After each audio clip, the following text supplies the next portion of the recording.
بسم اللہ الرحمن الرحیم۔ السلام علیکم۔ یہ کتاب آپ کے لیے کاشان بصیرت کے یوٹیوب چینل کی جانب سے ریکارڈ کی جا رہی ہے۔ کتاب کا نام ہے شمیم ولایت۔ اب ہم کتاب کا پارٹ نمبر 9 پڑھیں گے۔ فصل دوم، عید ولایت کا بقیہ حصہ، صفحہ نمبر 135، سوم فاتح ولایت اپنی زبانی۔ حضرت امیر المومنین علیہ السلام کا وجود مبارک نہ صرف انسان کامل ہے بلکہ انسانی اور الہی کمالات کے ظہور کا نقطۂ معراج بھی ہے۔ جیسا کہ آپ خطبہ شکشکیہ میں ارشاد فرماتے ہیں، نہج البلاغہ خطبہ نمبر 3، خدا کی قسم ابو قحافہ کے فرزند نے ردائے خلافت اوڑھ لی، حالانکہ وہ میرے بارے میں اچھی طرح جانتا ہے کہ میرا خلافت میں وہی مقام ہے جو چکی کے اندر اس کی کیل کا ہوتا ہے۔ میں وہ کوہ بلند ہوں جس پر سے سیلاب کا پانی گزر کر نیچے گر جاتا ہے اور مجھ تک کوئی پرندہ پر نہیں مار سکتا۔ حضرت علی اور آپ کی اولاد کے قلعہ ولایت سے علم کا سیلاب جاری رہتا ہے۔ اگر کوئی بندہ اس سیلاب علم کا نظارہ چاہتا ہے تو ضروری ہے کہ وہ ایک کنارے پہ کھڑا ہو جائے تاکہ اس کے لیے استفادہ کرنا آسان ہو جائے گا، اور اگر وہ اس سیلاب کے راستے میں کھڑا ہو گیا تو پھر پانی اس کے منہ کے اندر چلا جائے گا۔ جیسا کہ حضرت حمام بن شورے جو امام کے صحابی و شاگرد تھے نے حضرت کی خدمت میں درخواست کی کہ میرے لیے متقی افراد کے اوصاف بیان فرمائیں۔ آپ نے منع فرمایا، مگر حضرت حمام کا اصرار بڑھتا گیا۔ پھر آپ کی زبان اقدس سے متقی اور پرہیزگاروں کے اوصاف کا سیل رواں جاری ہو گیا۔ نتیجتاً علم علوی کا سیلاب حضرت حمام کے وجود کو بہا کر لے گیا۔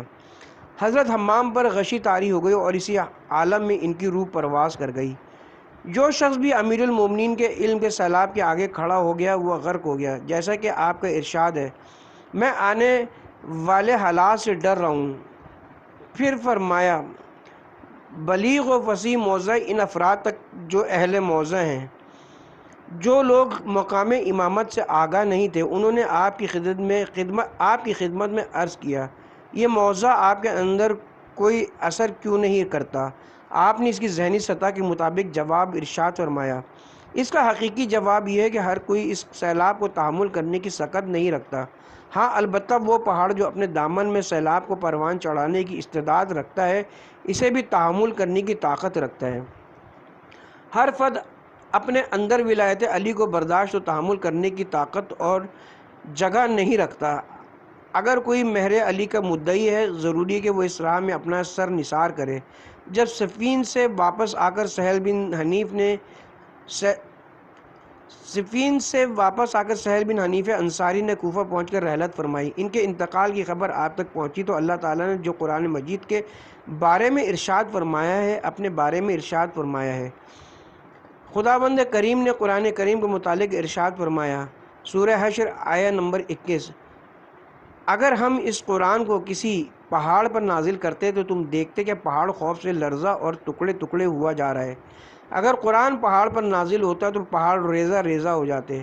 جب آپ کی خدمت میں عرض کیا گیا، مولا کوفے میں سہل بن حنیف کا انتقال ہو گیا، تو فرمایا، اگر پہاڑ بھی مجھ سے محبت کرتا اور میری ولایت کا متحمل ہوتا تو وہ بھی ریزہ ریزہ ہو جاتا۔ اگر پہاڑ مجھ سے محبت کرتا تو وہ بھی ریزہ ریزہ ہو جاتا۔ اگر فکر و اندیشہ کا طائر میرے مقام کی اوج و معراج کی طرف پرواز کرنا چاہے تو اس کے پر جل سکتے ہیں۔ میرے مقام کی بلندی پرندے کو تھکا دے گی۔ فرمایا، میرے مقام کی بلندی و عروج تک کسی کی فکر کی رسائی ممکن نہیں۔ اس کا یہ مطلب ہرگز نہیں کہ ہم معرفت اور شناخت سے رک جائیں، ان کی شناخت اور معرفت حاصل نہ کریں، بلکہ ہمیں اس شناخت کی طرف بڑے ادب و تہذیب کے ساتھ بڑھنا چاہیے۔ آپ کو خداوند کریم یا پیغمبر گرامی قدر کی زبان اقدس سے یا پھر آپ ہی کی زبان سے پہچاننے کی کوشش کرنی چاہیے۔ ولایت کی بنیان مرصوص، امیر المومنین خلافت کی سیسہ پلائی ہوئی اساس و بنیاد تھے۔ جس وقت حضرت علی ولی مسلمین ہوئے تو پھر ولایت کا محل سیسہ پلایا ہوا محل ثابت ہو گیا، ورنہ پتھر اور مٹی کے گارے کے سوا کچھ نہیں، جیسا کہ نہج البلاغہ میں ارشاد ہے، اور خلافت کو اس کی مضبوط بنیادوں سے ہٹا کر وہاں نصب کر دیا گیا جو اس کی جگہ نہیں تھی۔ نہج البلاغہ خطبہ نمبر 148۔ یعنی خلافت کو اس بیان مرصوص سے علیحدہ کر دیا گیا، اسے ایک دوسری جگہ پر جو اس کی جگہ نہیں تھی رکھا گیا۔ اگر ایک عمارت کو شیشے سے تعمیر کیا جائے، وہ عمارت مرصوص اور شیشہ پلائی ہوئی دیوار یا محل بن جائے گی۔ اسے وہاں سے اکھیڑ کر ایک دوسرے مقام پر تعمیر کر دیا جائے، ایسی جگہ جو خطرات میں گھری ہوئی ہو، وہ اس عمارت کے لیے شائستہ نہیں ہے۔ اسی لحاظ سے امام نے فرمایا، اے لوگو، خلافت کے لیے موزوں ترین فرد وہ ہے جو خلافت و امامت میں ان سے قوی تر ہو، یعنی لوگوں سے زیادہ قوی اور لائق ہو اور ان سے عالم ہو۔ اے لوگو، تمام لوگوں میں اس خلافت کا اہل وہ ہے جو اس کے نظم و نسق کے برقرار رکھنے کی سب سے زیادہ قوت و صلاحیت رکھتا ہو۔ نہج البلاغہ خطبہ نمبر 171۔ پھر اپنا تعارف یوں فرمایا، خدا کی قسم، میں تمام لوگوں کی نسبت خلافت کے لیے شائستہ ترین اور اہل ترین ہوں۔ خدا کی قسم، میں لوگوں کی اطاعت کے لیے سب سے زیادہ اولیٰ اور مقدم ہوں۔ پھر فرمایا کہ لوگ قرآن اور معارف کو چاہتے ہیں، معارف قلبی اور شہودی بھی ہوتے ہیں کے بارے میں فرمایا، جب سے مجھے آگاہ کیا گیا میں نے کبھی شک نہیں کیا، میں نے جب سے حق کو پایا ہے کبھی اس میں شک نہیں کیا۔ قرآن کی حقیقت کے بارے میں ارشاد فرمایا، نہج البلاغہ خطبہ نمبر 120۔ قرآن میرے ساتھ ہے، جب سے میرا قرآن سے تعارف ہوا میں کبھی اس سے جدا نہیں ہوا، شروع دن سے ہی قرآن کی خدمت میں ہوں، ہنوز اس سے جدا نہیں ہوا ہوں۔ پیغمبر کی نورانی دعا حضرت علی علیہ السلام کے بارے میں ہے کہ اے پروردگار، حق کو ادھر پھیر دے جدھر علی پھر جائے۔ یہ نہیں فرمایا کہ علی کو ادھر پھیر دے جدھر حق ہے، یعنی حق علی کے تابع ہے، علی حق کے تابع نہیں ہے۔ اب ہمیں یہ دیکھنا ہے کہ حق کی سیرت، سنت، ارشادات اور نظریات و احکام کیا ہیں۔ اس کے لیے ضروری ہے کہ دیکھیں کہ علی کیا ہے، نہ کہ ہم پہلے تحقیق کریں کہ حق کیا ہے، کہ پھر امیر المومنین کو اس کے مطابق تطبیق دیں۔ آپ معصوم ہیں، آپ کی سنت اور سیرت محبت ہے، کوئی آپ کے وجود مبارک کو پہچان نہیں سکتا کہ وہ دوسروں کے سامنے تعارف کرا سکے۔ ملک و ملکوت کا مشاہد حضرت امیر المومنین علیہ السلام خطبہ قاسیہ میں ارشاد فرماتے ہیں، نہج البلاغہ خطبہ نمبر 190۔ ہر سال رسول خدا غار حرا میں مجاور ہوتے تھے، میں تنہا ان کا مشاہدہ کرتا تھا، میرے علاوہ کوئی ان کو دیکھ نہیں پاتا تھا۔ میں نور وحی اور رسالت کا مشاہدہ کرتا تھا، نبوت کی نسیم کو سونگھتا تھا۔ جب بھی آپ پر وحی نازل ہوتی میں شیطان کے نالہ و فریاد کو سنتا تھا، میں پیغمبر سے سوال کرتا کہ یہ کس کی آواز ہے؟ آپ ارشاد فرماتے، یہ شیطان کا نالہ و فریاد ہے جو وحی کے نزول کے بعد مایوسی کے سبب تھی کہ اس کے بعد یہاں شیطان کے لیے کوئی جگہ نہیں ہے۔ پھر آپ نے حضرت علی کو فرمایا، میں جو کچھ سنتا ہوں وہ تم بھی سن سکتے ہو، جو کچھ میں دیکھتا ہوں تم بھی دیکھتے ہو، میرے اور تمہارے درمیان فرق یہ کہ میں پیغمبر ہوں اور تم پیغمبر نہیں ہو، بلکہ پیغمبر کے وصی اور وزیر ہو۔ حضرت علی علیہ السلام شیطان کو پہچانتے تھے، اس کی نالہ و فریاد کی آواز سنتے تھے، فرشتہ عاطف کو بھی پہچانتے تھے۔ پیغمبر نے انہیں اہل ملکوت سے متعارف کرایا اور وہ خود بھی اقرار کر رہے ہیں کہ میں شیطان کی آواز اور فرشتوں کی آواز سنتا ہوں۔ حضرت علی علیہ السلام ارشاد فرماتے ہیں، میں نے پیغمبر اکرم کے جسم اطہر کو غسل دیا، اس سلسلے میں فرشتے بھی میرے مددگار تھے۔ آپ کی رحلت سے گھبرا کر اور اس کے اطراف و جوانب نالہ و فریاد سے گونج رہے تھے، فرشتوں کا تانتا بندھا ہوا تھا، وہ آپ پر نماز پڑھ رہے تھے، ان کی دھیمی آواز برابر میرے کانوں میں آ رہی تھی۔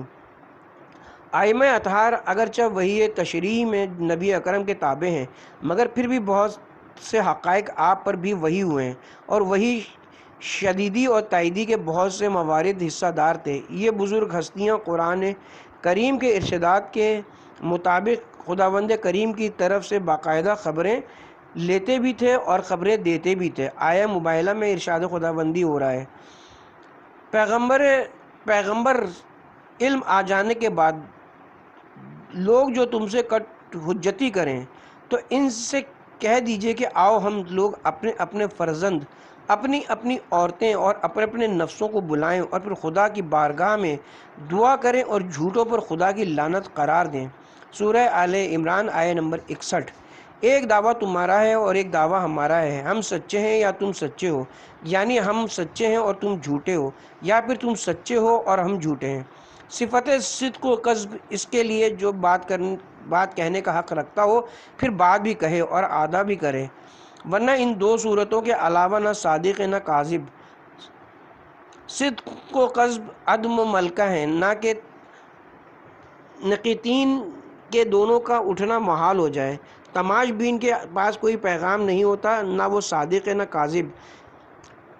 اس مقام پر پیغمبر نے یہ نہیں فرمایا کہ یا میں جھوٹا ہوں یا تم۔ معلوم ہوتا ہے کہ پیغمبر اکرم حضرت علی، حضرت فاطمہ، حضرت فاطمۃ الزہرا، امام حسن اور امام حسین یعنی پنجتن پاک اس کائنات کے حقائق کا علم رکھتے ہیں اور دوسروں کو خبر بھی دیتے ہیں اور صاحب دعویٰ بھی ہیں۔ ان کا مشترکہ دعویٰ اس بات کی نشاندہی کرتا ہے کہ یہ ایک جگہ سے، ایک مقام سے خبر دیتے ہیں، جبکہ امیر المومنین نے پیغمبر گرامی قدر کی زبان اقدس سے نقل فرمایا ہے: اے علی، جو میں دیکھتا ہوں وہ تم بھی دیکھتے ہو، جو کچھ میں سنتا ہوں وہ تم بھی سنتے ہو۔ آپ کا اپنا فرمان بھی ہے: میں نور وحی اور رسالت کو دیکھتا ہوں اور بوئے نبوت سونگھتا ہوں۔ نہج البلاغہ خطبہ نمبر 190۔ معلوم ہوتا ہے اہل بیت اہل سخن اور مدعی ہیں، ان کی حیثیت ایک تماش بین کی سی نہیں ہے، اور یہ سب کچھ عالم سکوت کے مشاہدے کا ثمر اور محاصل ہے۔ پہلا کامیاب گروہ حضرت ازبغ بن نباتہ روایت کرتے ہیں کہ ایک دن جناب حارث حمدانی شیعان علی کے ایک گروہ کے ساتھ امیر المومنین کے پاس پہنچے۔ حارث نے آپ کی خدمت اقدس میں عرض کیا: لوگ آپ اور سابقہ 3 خلفاء کے بارے میں اختلافات کا شکار ہیں، دشمنی و عداوت کا شکار ہیں۔ ان کی گفتگو سننے کے بعد امیر المومنین نے فرمایا: اے حارث، آگاہ رہو، میں خدا کا بندہ ہوں، رسول کائنات کا بھائی اور ان کی سب سے پہلے تصدیق کرنے والا ہوں۔ میں نے اس وقت تصدیق کی تھی جب حضرت آدم مٹی اور پانی کے درمیان تھے۔ میں اس امت میں حق کا پہلا تصدیق کنندہ ہوں۔ ہنوز حضرت آدم کی ہستی کی تکمیل نہیں ہوئی تھی، ابھی وہ 2 نشئے ملک و ملکوت کے درمیان تھے، ابھی نصاب ہستی اپنی تکمیل کو نہیں پہنچا تھا کہ میں رسول اکرم پر ایمان لایا تھا۔ یہ فضیلت سارے خانوادہ پیغمبر کے لیے ہے، مگر حضرت علی کی بات ہی دوسری ہے، چونکہ اس عالم میں وہ پہلے آپ ہی تھے جو سرکار ختمی مرتبت پر ایمان لائے، اس عالم میں بھی آپ پہلے تھے۔ خطبہ نہج البلاغہ خطبہ نمبر 129۔ میں پہلا شخص ہوں جس نے تیری طرف رجوع کیا اور تیرے حکم کو سن کر لبیک کہی۔ رسول خدا کے علاوہ کسی نے نماز پڑھنے میں مجھ پر سبقت نہیں کی۔ حضرت علی علیہ السلام بارگاہ الہی میں عرض کر رہے ہیں: اے پروردگار، میں پہلا منیب انابہ نائب ینوب بمعنی باری لینا، اپنا نمبر لینا، یا پھر نائب منیب سے ہے، جس کے معنی ہیں انقطاع۔ منیب پہلے معنی کی بنیاد پر ہے، یعنی خداوند کریم سے رابطہ کرنے کے لیے بار بار نمبر لینا یا باری لگوانا۔ خداوند کریم ہر کسی کو راستہ نہیں دیتے، اس کے لیے گریہ وزاری وہ بھی تسلسل سے ضروری ہے تاکہ نوبت آ سکے۔ وہ پہلا ہو جس نے اپنی نونب اور باری لی، یا وہ پہلا ہو جس نے دوسروں سے روابط منقطع کر کے صرف تیری ذات سے تمسک کیا۔ مجھ سے قبل کسی نے نماز نہیں پڑھی سوائے پیغمبر اکرم کے، اگرچہ تاریخ کے لحاظ سے حضرت خدیجہ کا مسئلہ بھی پیش کیا گیا، مگر یہ اپنی جگہ پر مسلم ہے کہ حضرت علی تو حضرت خدیجہ سے بھی پہلے ایمان لائے۔ اس لحاظ سے حضرت علی پہلے مومن تھے، اور اسی لحاظ سے ہمیں اپنے پہلے مسلمان اور مومن کا تعارف کرایا۔ بانی امت حضرت علی علیہ السلام نے اپنے ہمراز حضرت کمیل بن زیاد نخعی سے فرمایا: اے کمیل، لوگوں کی 3 قسمیں ہیں، ایک گروہ عالم ربانی ہیں، دوسرا گروہ علم کے طالب ہیں جو صدق و صفا کے ساتھ اس راہ میں کوشاں رہتے ہیں، تیسرا گروہ وہ ہے جو دائیں بائیں مڑتا ہے، جو ہر آواز کی طرف بڑھتے ہیں اور یہ سرسراہٹ کی طرف لپکتے ہیں۔ نہ ان کے پاس علم و دانش کی روشنی ہے کہ وہ جس سے پناہ طلب کریں، اور نہ ہی کسی اہم ترین اور محفوظ پناہ گاہ کو پا سکتے ہیں۔ نہج البلاغہ حکمت نمبر 147۔ لوگ 3 قسم کے ہوتے ہیں، ایک عالم ربانی، دوسرا متعلم کہ جو نجات کی راہ پر برقرار رہے، اور تیسرا عوام الناس کا وہ پست گروہ ہے کہ جو ہر پکارنے والے کے پیچھے ہو لیتا ہے اور ہر ہوا کے رخ پر مڑ جاتا ہے۔ نہ انہوں نے نور علم سے کسب ضیاء کیا، نہ کسی مضبوط سہارے کی پناہ لی، مولا امیر المومنین علیہ السلام نے نہج البلاغہ کے خطبے میں عالم ربانی کا تعارف کرایا ہے۔ فرماتے ہیں عالم ربانی کی گفتگو غور سے سماعت کرو اور اسے اپنے دلوں میں جگہ دو۔ نہج البلاغہ خطبہ نمبر 108۔ عالم ربانی وہ ہوتا ہے جو اپنے رب سے وابستہ ہوتا ہے، اس کی تدبیر اور تربیت امت کے ساتھ بڑی قوی ہوتی ہے۔ دست خدا کے پروردہ حضرت امیر المومنین علیہ السلام نے معاویہ بن ابی سفیان کے نام، جو خود کو لوگوں کے امور کا ذمہ دار کہتا تھا، ایک خط میں تحریر کیا ہے۔ نہج البلاغہ خطبہ نمبر 28۔ ہم اپنے رب کے تربیت یافتہ ہیں اور مخلوق ہماری ولایت کی تخلیق گاہ کی تربیت یافتہ ہے۔ اس فرمان ذیشان کی ابن ابی حدید نے بہت عظیم تشریح فرمائی ہے۔ شرح نہج البلاغہ جلد نمبر 8 صفحہ نمبر 132۔ بالکل ایسے ہی فرمان حضرت امام زمانہ علیہ السلام کا بھی ہے۔ آپ نے ایک توقیع کا جواب دیا جس میں حضرت امام حسن عسکری علیہ السلام کی جانشین میں اختلاف پیدا ہونے کے بعد سوال کیا گیا تھا۔ آپ نے اپنے خط مبارک میں تحریر فرمایا کہ ہم خداوند کریم کی خلقت کا فیض ہیں اور اس کی تخلیق کا شاہکار ہیں، جبکہ لوگ ہماری ولایت کی تخلیق کا شاہکار ہیں۔ سارے انسان اس خاندان عصمت و طہارت سے پناہ مانگتے ہیں اور لیتے ہیں۔ پہلے اور آخری امام دونوں کا بیان ایک ہے۔ اب ہم امام وسط کا بیان ذکر کرتے ہیں تاکہ امام اول، امام وسط اور امام آخر کے بیان میں یکسانیت اور مساوات و تمثیل واضح ہو جائے۔ اس طرح یہ گویا تمام ائمہ کا تائید شدہ بیان ہوگا۔ امام پنجم امام محمد باقر علیہ السلام کی شہادت کے بعد حضرت سالم بن ابی حفصہ، جو کہ آپ کے شاگردوں میں سے تھے، نے اپنے دوستوں سے کہا، میں امام جعفر صادق علیہ السلام کی خدمت اقدس میں تعزیت و تسلیت کی غرض سے حاضر ہوا۔ میں نے امام ششم کی بارگاہ میں امام پنجم کی شہادت کی تعزیت پیش کی اور عرض کیا، جب بھی ایک امام کی شہادت ہوتی ہے تو دوسرے امام فرماتے ہیں کہ رسول اکرم نے یوں ارشاد فرمایا ہے اور لوگ قبول کر لیتے ہیں، کوئی سوال تک نہیں کرتا۔ آپ تو عصر پیغمبر میں موجود نہیں تھے، پھر آپ حدیث پیغمبر کو ان سے کس طرح نقل کرتے ہیں؟ راوی کہتا ہے کہ خدا کی قسم میں نے آپ کے چہرے اقدس پر جلال کبھی نہیں دیکھا تھا۔ امام ایک لمحے کو خاموش ہوئے اور پھر فرمایا، اے سالم بن ابی حفصہ، جب اپنے دوستوں کی محفل میں جاؤ تو کہنا کہ ہمارے وہ امام ہم سے جدا ہوئے ہیں جو بغیر واسطے کے پیغمبر سے نقل کرتے تھے، اور ان کی مسند پر وہ امام بیٹھے ہیں جو بغیر واسطے کے خدا سے نقل کرتے ہیں۔ یہ تمام ائمہ کبھی مکتب مدرسے نہیں گئے جبکہ دوسرے افراد ان کے مکتب کے شاگرد ہیں۔ یہ صرف دروازہ رسالت و نبوت کے علاوہ کبھی کسی مکتب کے دروازے تک نہیں گئے ہیں۔ حضرت امام جعفر صادق علیہ السلام نے فرمایا، میں فرزند علی اور ولایت علی کا وارث ہوں، مگر یہ ولایت اس ولادت سے بہتر ہے۔ میں حضرت علی کے ساتھ معنوی رشتے کے ساتھ ساتھ سوری رشتہ بھی رکھتا ہوں، جبکہ میرا معنوی رشتہ سوری رشتے سے کہیں افضل اور قوی ہے۔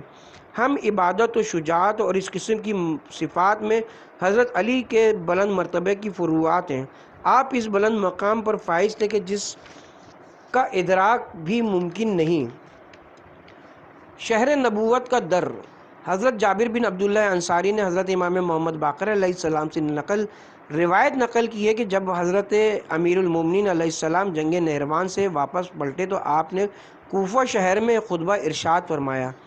جب آپ نے سنا کہ امیر شام آپ کی شان میں دشنام دے رہا ہے اور آپ کے اصحاب کو قتل کر رہا ہے تو آپ نے حمد و ثنا اور حضرت محمد مصطفیٰ صلی اللہ علیہ وآلہ وسلم پر درود و سلام بھیجنے کے بعد ارشاد فرمایا کہ یہ آیہ کریمہ سورہ ضحیٰ آیت نمبر 11 قرآن مجید میں نہ ہوتی تو میں کبھی اپنے فضائل کو شمار نہ کرتا۔ پھر فرمایا، اے لوگوں، مجھ تک خبر پہنچی کہ میری موت نزدیک ہے۔ میں تم میں وہی کچھ چھوڑ کر جاؤں گا جو پیغمبر اکرم چھوڑ کر گئے تھے، اور وہی ہیں قرآن و اطرت۔ پھر اپنے فضائل کو شمار کرتے ہوئے فرمایا، میں نبی اکرم کے علم کے شہر کا دروازہ، آپ کے علم کا خزانہ دار اور آپ کا وارث ہوں۔ اپنے اس خطاب کے دوران حضرت علی نے اپنے متعلق چند احادیث پیغمبر بطور تمثیل پیش بھی فرمائی۔ پیغمبر اکرم نے حضرت علی علیہ السلام کو فرمایا، اے علی، میں شہر علم ہوں اور تم اس کے دروازے ہو۔ پیغمبر گرامی قدر نے اس حدیث مبارکہ میں حضرت علی کا تعارف شہر علم رسالت کے دروازے کے عنوان سے کرایا۔ آپ کو دربان یا حاجب نہیں کہا گیا۔ ان دونوں کے درمیان یا تو بہت بڑا اختلاف موجود ہے، دربان حاجب بھی ہوتا ہے اور محجوب بھی۔ چونکہ یہ حرم میں داخلے کا حق نہیں رکھتا ہے، یہ صرف دوسروں کو حرم میں داخل ہونے کا راستہ مہیا کرتا ہے، جبکہ حاجب اس کے بظاہر دو چہرے ہوتے ہیں، ایک چہرہ حرم کے اندر اور ایک چہرہ حرم کے باہر کا۔ اگرچہ دوسروں کی نسبت حاجب ہے مگر خود محجوب نہیں ہے۔ علم نبوت کے شہر کا دروازہ علی و اولاد علی کے بغیر کوئی دوسرا نہیں۔ اگر یہ کسی کو راستہ نہ دیں یا ان ذوات مقدسہ سے وابستگی نہ رکھتا ہو تو وہ کبھی اندر داخل نہیں ہو سکے گا اور نہ ہی اسے شہر کے اندر کے حالات معلوم ہو سکیں گے۔ پیغمبر اکرم نے ایک دوسری حدیث میں ارشاد فرمایا ہے، جنت کے دروازے کی سونے کی سطح پر سرخ یاقوت کا کڑا بنا ہوگا، جب ان سرخ یاقوتوں سے بنے کڑے کو سنہری سطح پر مارا جائے گا تو ان کے اندر سے آواز آئے گی۔ اس حدیث کی استاد بزرگوار حضرت علامہ محمد حسین طباطبائی نے اپنے درس کی محفل میں یوں تشریح فرمائی، جنت کے دروازے پر لگی ہوئی گول سی چیز کی آواز یا علی ہوگی۔ اگر کوئی شخص معمولاً کسی گھر میں داخل ہونا چاہے تو وہ دق الباب کرتا ہے، پھر صاحب خانہ کو آواز دیتا ہے تاکہ ان سے اندر آنے کی اجازت طلب کر سکے۔ اب چونکہ جنت کے مالک حضرت علی ہیں، تبھی تو دروازے کی گھنٹی کی آواز یا علی ہے۔ یہ بلند مقام ہے حضرت علی اور ان کے اہل بیت کا۔ توحید نائب علوی۔ عقائد کے مسائل کا محور توحید، نبوت اور قیامت ہے۔ سب سے اہم ترین ان تین اصول کی معرفت ہے، جبکہ امامت نبوت کے تداوم اور دوام کی صورت ہے۔ اس کی بازگشت بھی نبوت کی طرف ہی ہوتی ہے اور عدل خداوند کریم کے اوصاف میں سے ایک ہے۔ در حقیقت دین کے یہی تین اصول ہیں، کوئی بھی دوسرا مسئلہ اہمیت کے اعتبار سے ان کو نہیں پہنچ سکتا۔ ان تین مسئلوں کے متعلق ارشادات موجود ہیں جو آپ کی اہم ترین اور افضل ترین فضیلت ہے۔ شجاعت و شہامت ان کے مقابلے میں بہت چھوٹی ہیں۔ آپ نے توحید کے متعلق ارشاد فرمایا، میں ان دیکھے خدا کی عبادت نہیں کرتا۔ میری مبدأ شناسی حکمہ اور متکلمین والا مبدأ شناسی نہیں ہے جو خدا کو دلیل سے ثابت کرتے ہیں اور پھر سے قبول کرتے ہیں، جبکہ میں دیکھتا ہوں تو عبادت کرتا ہوں۔ جب حضرت ثعلب یمانی نے حضرت کی خدمت میں عرض کیا کہ کیا کبھی آپ نے اپنے رب کو دیکھا، تو آپ نے فرمایا میں وہ نہیں ہوں جو نہ دیکھوں اور عبادت کرنے لگوں۔ پھر فرمایا کہ خداوند متعال کو ان آنکھوں سے نہیں دیکھا جا سکتا بلکہ ایمان کی حقیقت اور دل سے مشاہدہ کیا جا سکتا ہے۔ آنکھیں اسے کھلم کھلا نہیں دیکھتی بلکہ دل ایمانی حقیقتوں سے اسے پہچانتے ہیں۔ شہود خدا جو اعلیٰ ترین شناخت ہے، یہ امیر المومنین کے حصے میں آئی ہے اور آپ ہی کو نصیب ہوئی ہے۔ آپ نے قیامت کے متعلق ارشاد فرمایا، اگر لوگوں کی نگاہوں کے سامنے سے پردے ہٹا دیے جاتے تو وہ اس کائنات کے حقائق جن میں من جملہ آخری جہان کے حقائق برزخ و قیامت کو دیکھ پاتے۔ آپ فرماتے ہیں میرے یقین میں ذرا برابر بھی اضافہ نہیں ہوتا، مجھے پردے ہٹانے سے کوئی فرق نہیں پڑتا۔ اس فرمان میں گویا موضوع کی نفی کی جا رہی ہے، بمعنی کہ میرے لیے غدا اور پردہ نہیں ہے۔ اس کا یہ مطلب نہیں کہ میری نگاہوں کے سامنے پردہ ہے، اگر ہٹا دیا جائے تو بے سود ہے، چونکہ یہ ممکن نہیں کہ اگر نگاہوں کے سامنے پردہ ہو اور وہ ہٹا دیا جائے اور پھر شہود قوی ترین نہ ہو جائے۔ بس یہ فرمایا کہ اگر پردہ ہٹا دیا جائے تو میرے یقین میں اضافہ نہیں ہوگا، یعنی اگر لوگوں کی گناہ گار نگاہوں کے سامنے سے پردہ ہٹا دیا جائے تو میرے یقین میں اضافہ نہیں ہوگا۔ خداوند کریم نے اس پورے جہان کو اپنی آیات قرار دیا ہے۔ اس کا مطلب یہ ہے کہ اس جہاں کی کوئی چیز پنہا نہیں ہے، کیونکہ اگر پنہا اور پوشیدہ ہو تو پھر آیت نہیں ہوگی۔ تبھی تو قیامت کے دن آنکھوں کے سامنے سے گناہوں کے پردے ہٹا دیے جائیں گے، نہ کہ اسرار عالم کے لحاظ سے۔ یہ عالم تو بے پردہ ہے، ہماری نگاہوں کے سامنے گناہوں کا پردہ ہے۔ قیامت کے دن گناہگار سے کہا جائے گا کہ ہم آج تیری آنکھوں کے سامنے سے وہ پردے جو تم نے گناہوں کے ذریعے لٹکا دیے تھے ہٹا رہے ہیں۔ اسرار جہاں کو بے نقاب نہیں کیا جا رہا، بلکہ آج تیری نگاہیں بہت تیز دیکھ رہی ہیں۔ سورہ قاف آیت نمبر 22۔ یقیناً تم اس کی طرف سے غفلت میں تھے تو ہم نے تمہارے پردے کو ہٹا دیا، اب تمہاری نگاہ بہت تیز ہو گئی ہے۔ عالم بے پردہ ہے، پردہ آنکھوں پر ہے اور وہ بھی ہمارے گناہوں کا۔ حضرت امیر المومنین علیہ السلام سے استغفار کیا گیا کہ مولا ہمیں نماز شب پڑھنے کی توفیق کیوں نصیب نہیں ہوئی؟ آپ نے فرمایا تمہارے دن کے گناہ مانے ہو جاتے ہیں، تم وہ مرد ہو جسے اس کے اپنے گناہوں نے اسیر بنا رکھا ہے۔ حضرت ابن ابی الویجہ نے صادق علیہ محمد کی بارگاہ ملکوتی میں عرض کیا، مجھے غائب خدا کی نشاندہی فرمائیں۔ آپ نے فرمایا وائے ہو تم پر، وہ کس طرح کا غائب ہے؟ وہ تو بندوں سے ان کی شہرک سے بھی زیادہ نزدیک ہوتا ہے، ان کی آوازیں سنتا ہے، انہیں دیکھتا ہے اور ان کے اسرار سے آگاہ ہے۔ ایک زندیق مادی شخص نے امام رضا علیہ السلام کی خدمت میں عرض کیا کہ خدا کیوں محجوب اور پوشیدہ ہے؟ امام نے فرمایا خداوند کریم کا حجاب لوگوں کے گناہوں کے سبب سے ہے، ورنہ خدا کا جلال اور جمال دونوں بے حجاب ہیں۔ اسرار عالم امیر المومنین علیہ السلام کے لیے بے حجاب و بے پردہ ہیں۔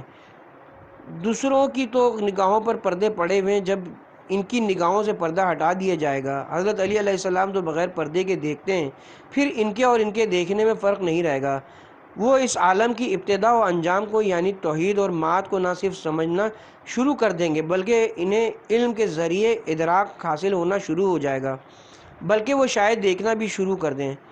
مبدا اور معاد کے درمیان وہی رسالت، نبوت، ولایت اور امامت کو وہ مجھ سے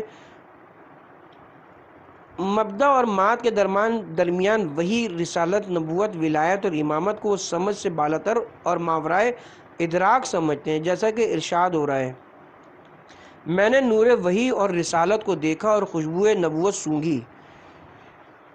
آپ کا وجود مبارک دین کے 3 اصولوں کو دیکھتا ہے۔ آپ کی ذات کے لیے کسی قسم کا شک اور ابہام نہیں ہے، تبھی تو ارشاد فرمایا کہ میں اپنے رب کی طرف سے واضح دلائل رکھتا ہوں اور پیغمبر اسلام کی واضح و آشکار راہ پر چلتا ہوں۔ میرا راستہ بڑا روشن ہے، میں اس کے گام پر گام کی اطلاع رکھتا ہوں۔ نہج البلاغہ خطبہ نمبر 95۔ ان 3 اصولوں کے بیان، تشریح اور تفسیر کے بعد اہم ترین مسئلہ جہاں بینی ہے کہ جس میں حکومت، ملکی معاملات، عوامی مسائل سے متعلق ادارے کی تنظیم و مدیریت، جنگ، صلح، مالی اور اقتصادی مسائل پیش کیے جاتے ہیں۔